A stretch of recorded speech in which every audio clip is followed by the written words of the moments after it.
Hello guys welcome to my channel. आज म chowmein बनाउन गइरहेको छु हैन। आफ्नो भएको सामानहरू युज गरेर चाहिँ म चाउमिन बनाउन गइरहेको छु। त्यहाँसँग चाहिँ मेरो नुडल्स पनि रेडी भइसकेको छ।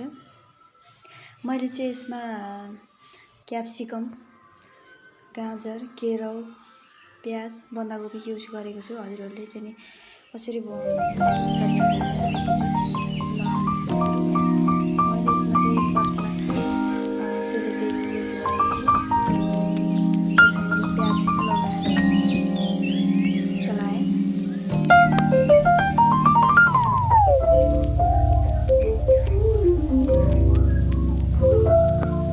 सेतो राम्रो हुन्छ क्या गाइस।